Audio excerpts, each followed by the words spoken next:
Welcome, Australia. It's that time again for another podcast from the Mate team, where we try and get into your head with stuff that makes us sound smart. Sit back and relax. It's time for us to be mates. G'day, Australia. We're back for another episode of the Let's Be Mates podcast. Bosco, how are you going today? Good, Faz, good. Good, awesome. And I'm your host, Faz. In the studio today, we haven't got Dom.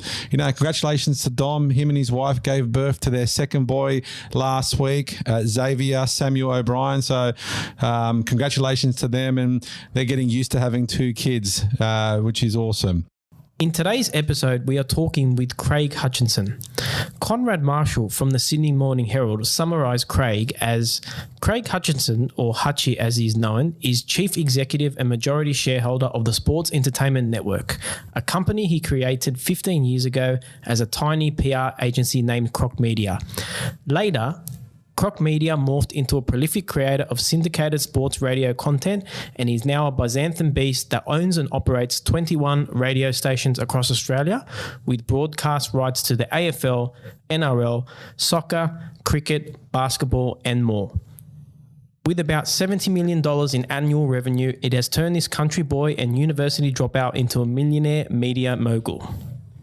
His portfolio is busily diversifying too, including into TV production, Rainmaker, and talent, Bravo Management, boutique events, Ballpark Entertainment, and publishing, AFL Record. It also now inevitably owns part of a sporting team, National Basketball League club Melbourne United. After more than a decade of incremental acquisitions and mergers, Hutchison has built a national sports media empire from scratch by stealth. Craig, welcome to the Let's Be Mates podcast. Thanks for jumping on board. Good to see you. Faz, my old mate, and Roscoe, it's great to be here. How are you both? Good, thank you. And we probably should call you Hutchy, right? That's what everybody calls you. That's probably the best way to... Is that the best way to call you?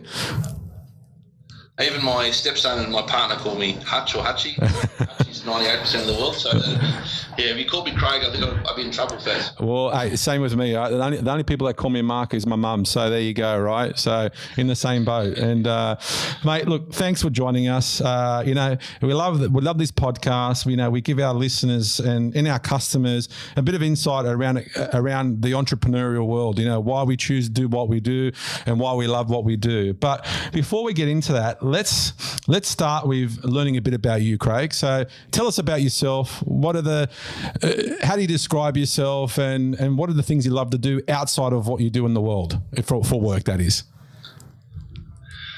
Well, I think my work, a bit like you, Faz and Roscoe, my work is my life and my life is my work, and they kind of amalgamate in between, and somehow my clients have ended up my friends and my colleagues have ended up my friends, and it's sort of how it works after a while when you're, I guess, a little bit wedded to your business. And you would know that, having built one of Australia's leading and most successful self-started internet and telecommunications businesses in Mate, which has been one of the great success stories in recent times. So for me, I'm a pretty simple guy. I love to have a crack. I'm completely flawed. Got a million things that can polarise people from time to time, but I try and have a go, and I try and work as hard as I can, and don't feel I can probably get there on working a standard day. So, and I'm probably a little bit more prone to take a risk than the average person. So that's kind of me. But really, I'm only a small part of us, and our business is full of now really talented. Our sports entertainment network business full of really talented, credentialed people who are much smarter than me, much more creative, and much more have a deeper vision. And when you can get to a point that you've got to where you can perhaps get really talented people around you, the world gets a little bit easier. So I'm fortunate in that respect, Faz. Well, you know, I really resonate with that, because you as a manager and as a business owner, I do anyway, we hire people better than us, right? And that's how our business succeeds. We go and find the right talent, you know, with the right ambitions, the right attitude, and the right self-motivation to get things done. And, you know, and some people told me, do you hire people like yourself? I said, no way. I'll hire people better than myself, because that's the way the business is going to grow and succeed and go forward. And, you know, let's start with SEN in a little bit. I mean, can you give us our viewers who may not know the story of SEN, but what is SEN, the mission of the business, and what you're trying to achieve for Aussies? Yeah, so Sports Entertainment Network in Australia and now New Zealand tries to do two things every day: to enrich the lives of a sports fan every day, be an emotional point of connection to them, and to connect great brands like Mate to those fans. And so we sort of serve a dual purpose. We try and serve, first and foremost, our listeners and our consumers, and then secondly, to try and connect our brand partners to them on scale in a parochial manner, tapping into the emotion of sport. We all love sport. Well, not everybody. Let's reel that back a little bit. Not everyone loves sport, but 99% of people, right? The bulk of the Australian population and New Zealand population loves sport. And even if you don't love sport, it can still symbolise something different for you. It's a way to emotionally connect with your family or your friends or your next door neighbour or your own customers or your own stakeholders. Because even if you don't love sport, chances are someone you rely upon each day in your profession does love it. It's escapism, it's pageantry, it's theatre of the mind, and it's a great product to be in. We've set out to be in as many verticals of sport as we can. Radio is our biggest vertical, so radio and I guess by extension digital should be becoming one and the same. We do business in every town of Australia, be it metro or regional. We've got a full country distribution, which took us 15 years to build. We supply over 200 frequencies of content in the radio space. And more recently, we've started buying stations as well as supplying them. So we're at 21 stations now and growing in Australia, and we'll get that to closer to 30 by the middle of the year. We're about to go into New Zealand and launch SEN as a brand and another 30 stations in New Zealand. But we're not just radio. We've got a big digital business. We're 9 of the top 100 podcasts in Australia. We've got a television production services business called Rainmaker. We've got a big event business called Ballpark, which creates money can't buy experiences and everything from Super Bowl tours to boardroom lunches and everything in between. We've got a publishing business, the AFL Record. We've got a basketball team we have a share in. We've got we own rights in 15 Tier 2 sports. We own audio rights in 16 or 17 sports.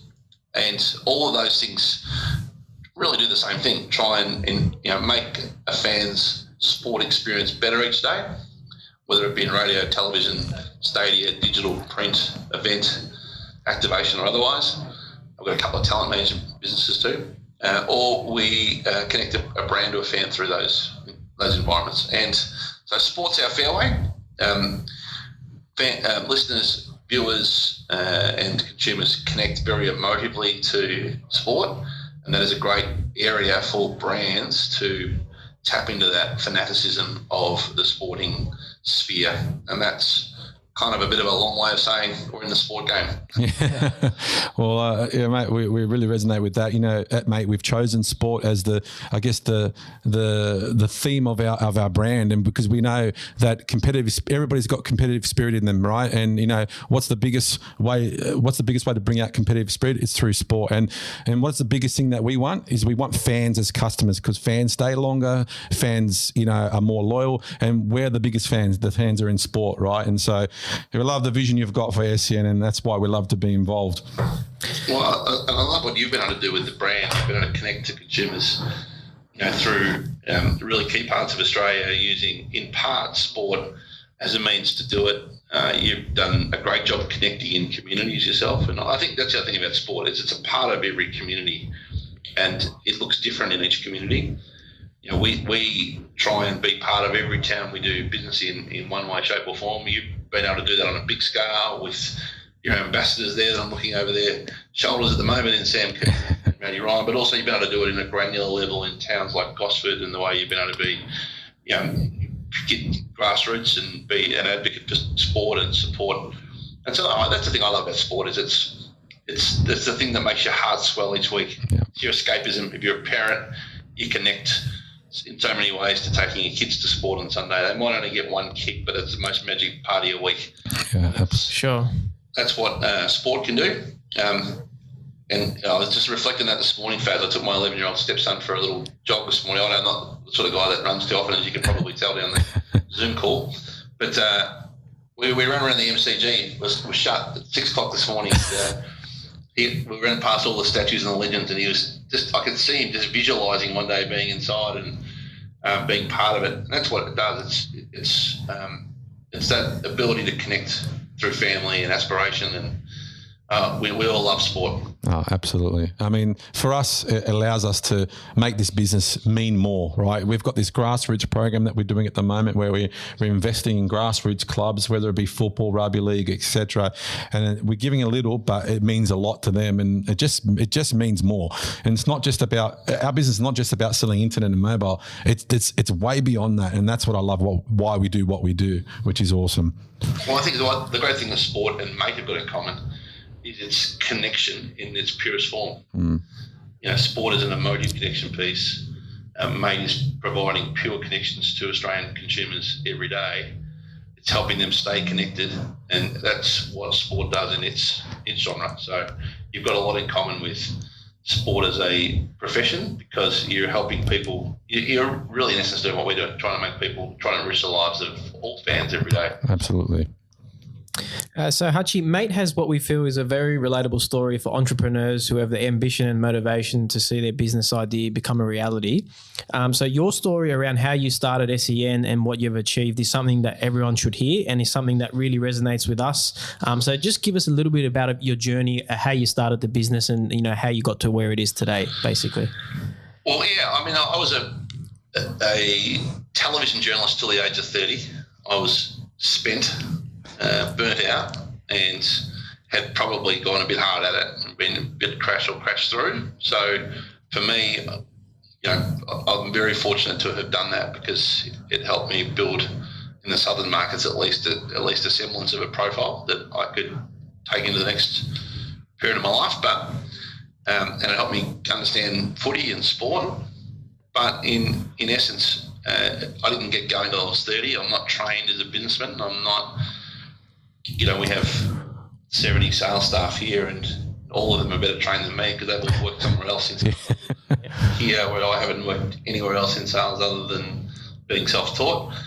It started out with me and a friend of mine in Los Angeles called James Swanwick. Two of us were shooting basketballs in his backyard in Los Angeles, and both realised we were 30-year-old journalists who were sick of what we were doing but didn't know what to do next. And so we just literally got started. We got up the next morning, decided we were a company, and began to try and get into different media fields other than journalism to make a living. We weren't super successful in the first year or so or two. Our first product was PR, and our second product was television distribution, and neither of them were hits by any means. We're ironically going back into some of those things now, but we were pretty rough around the edges early. And then our third product was radio syndication, and we identified early that there was a gap in regional Australia in particular, because they'd never had any content made for them. We took the risk on that content. We often paid, and still do pay, for the hours to distribute our content, and then took our chances among advertisers. And we worked really hard. We were near death, and from a business sense, 2 or 3 times along the journey, like many entrepreneurs would relate to. But you've just got to will yourself through the next challenge and to the next level, as you guys have done so brilliantly in your journey. And I'm hats off to what you've been able to achieve as a business. That's the reason I'm here. I admire it so much. And then, one staff became 2, saved a bit of money to become 3. The rest is history, right? We got to a point where we were supplying pretty much every market in Australia, and then we had an opportunity to merge with the old Pacific Star Network business, which owned the 1116 SEN station in Melbourne, of which we were the biggest supplier. We kind of reverse engineered that merger and turned public 2.5 years ago. So it took us 12 years to own our first radio station, another year to own the second, and now we've got to kind of mid-20s in a couple of years after. But there's no shortcut. I'm sure any entrepreneurs listening at the moment would reflect on the fact that it's a bit of a cliche: the harder you work, the luckier you get, and Rome wasn't built in a day, and all those things that you hear and see. But it is true. If you are an entrepreneur in this country or anywhere, you're going to have bad days. You're going to have things go wrong, and it's actually about how you handle the bad times that makes you in the end. I don't for a minute think that we've got there. We're still a small cap. We're still a $70 million publicly listed company with aspirations to be 4 or 5 times that. But what I do know is that there's going to be as many bad days as good, and you've actually got to deal with those things as best you can within your means. And you've got to play the long game. You can't take a shortcut on people or culture or any of those areas, because ultimately that's what you've got. Yeah, 100% agree, Hutchy. And it's, one of the questions I get asked a lot is that, did you take the approach, Faz, of build it and hope they come? I said, no way. I said, we had to wait for them to come before we could build it, right? I said, in the beginning, we needed to get that revenue in the door so we could build it. And sure, now we're building some stuff and we're having a calculated risk because we know they're going to come from a certain area. But in the beginning, you sort of really need to hope they come and roll up your sleeves and do every part of the business to hope you bring in what you need to make sure you can build the things to drive your business in the future. Would you say that that's how you did it as well? No question. Yeah. I mean, you've got to bite off more than you can chew and chew like crazy. Yeah. And you've ultimately, as an entrepreneur, got to be able to do. I mean, I'm probably really poor at nearly every job in this business, but I reckon I've done every job in this business at least for a day, if not a week or a month, in our build. And you can't, I don't believe, forget. That's like, I'm not a big believer in mass structures and hierarchy, all the things that you read about in business books, which I'm sure are probably the right way to do things. I'm a believer in just sleeves up, everyone's in it together. How do we get today done? What's tomorrow look like? And how do you be hands-on? And I know that there's a lot of debate in macro versus micro and those sort of things, and people might say I'm a bit micro, but I just have a lens on what makes me sleep best. Yeah. And I feel like if I know the problem, I'll sleep a bit better. If I don't know it and then I can't solve it, so that's kind of the approach I've tried to take along the way, Faz. That's right. Like for this week, I've come from going to an event to present and pulling up a pull-up banner to doing an interview with one of the customer service magazines, now to doing a podcast with you. So it's never a dull day. It's freaking awesome, I got to say. Yeah, so, how good is it, eh? Yeah, can't complain. What else would you want to be doing? And then you live and die by your own efforts, right? Yeah, 100%. It's yourself to blame if it doesn't work, and you got yourself to give a subtle pat on the back to if you have a good day, and it's great. But I think that culture breeds through the business, right? Like, I mean, if people and senior manager owners of businesses, if they're the ones, as an example, pulling up the pull-up banners, and those guys know, well, shit, that owner of the business or that executive manager, he really gives a shit about everybody and everything, and he doesn't care about who he is or what he does. He just wants to make sure the business succeeds, and that I think that just breeds through and through. And we see that with the people we deal with your business too, Hutchy. So you obviously created a great culture there for everybody. I think it's one of those things you got to work on, right? I borrow from other people's cultures and try and replicate them. We're not there yet, but it is. I went to a funeral yesterday, Faz, in Roscoe, with one of the most prominent Victorians, the late Frank Costa, OAM, who sadly passed, King of Geelong.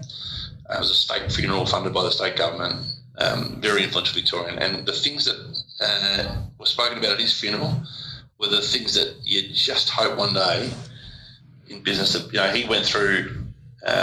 His family spoke about how he nearly lost his business in 1969 when he bit off too much and felt too big and the banks closed in. He talked about how his word was his bond, his values.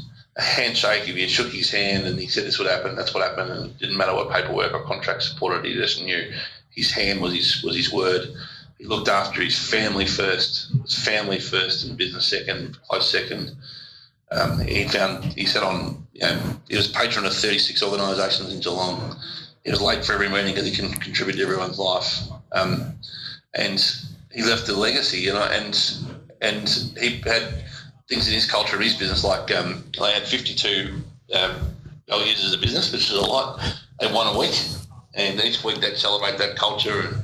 And I just was reflecting on it tonight. Like, there's lots of things in the funeral that you thought, gee, this is one of the most successful businessmen Victoria's ever produced as a state, and these are the types of things and his values that they were talking about at his funeral.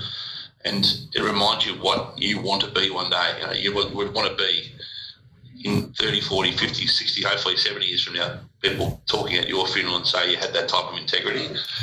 And that's what, you don't have to be a bad person to be an entrepreneur. That you can do things the right way with the right values, and be people first. And I'm far from perfect in that regard. I'm a work in progress, but it really connected with me at that funeral. And It's interesting, isn't it? Like how you want to be remembered as a business person.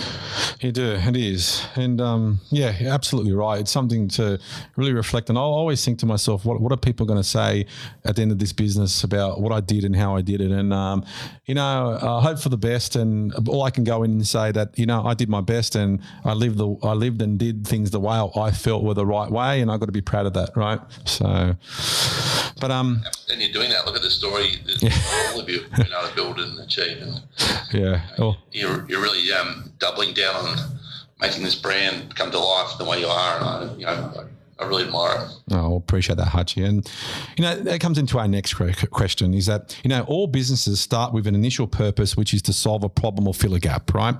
And so as life goes on, technology is invented, the market changes, and reasons why your business was created in the first place is not as relevant anymore. So as a business owner, you need to change, you adapt, or you die. At Mate, we need to constantly change with the market dynamics daily to ensure that we are offering the right value for consumers, which enable us to stay relevant in a highly competitive market. With SEN, you diversified your business into a number of avenues: buying radio stations in Australia and New Zealand, TV production, talent management, events, publishing, and even owning part of a basketball team. Tell us a bit about your approach here and how, plus why, you have decided to add these elements to your business. I would think in simple terms, we aspire to be a national business, and now we've got a second country, so it's small populace of 2 countries, but that's an area of Australia and New Zealand where we want to be socially relevant in all of those towns. You need to have scale in anything you do. You need to be able to speak to as many people as you can, as often as you can, in the relevant way. You need to be able to solve national solutions for brands. Media is fragmenting, and so you need to be, I feel, in our business, we need to be part of all of those solutions, because ultimately we're just trying to solve a problem. And the more ways we can do that, the better chance we've got of solving it for a brand. And even if we can't solve it under our roof or our assets, we will often go outside it and find the solution for it anyway and try and provide that for the customer or the partner. So for us, it was about having different platforms to communicate to and on, and to leverage our brand partners and their aspirations into those environments. Because sport fans consume content all over the place, so we've got to be in all those environments they do. If you think about a sports fan driving to a ground on a weekend, you want them listening to our radio station on the way. They change stations when they get closer, but we've got on the next station as well because we're syndicating content. Yeah. They pull up, they might consume our publishing business or our print magazine on the way to the ground. They take a seat that we provided for them. They watch a big screen show that we make for them. They listen to our call during the day. They go home, they repeat that process in reverse. They watch a television show at the end of the night that we made, and we've kind of been their sporting companion for the day. Watched our, listened to a podcast or watched our content on mobile, with the wonderful resources of Mate Internet powering our world. We want to be connecting to sports fans everywhere they are, and so that's kind of been our bid to diversify, because in essence they have. And to your great question, Faz, consumers are going to make their own choices. It's up to us to be part of those environments, not to tell them to come to ours. Yep. You got to go where the fans are, right?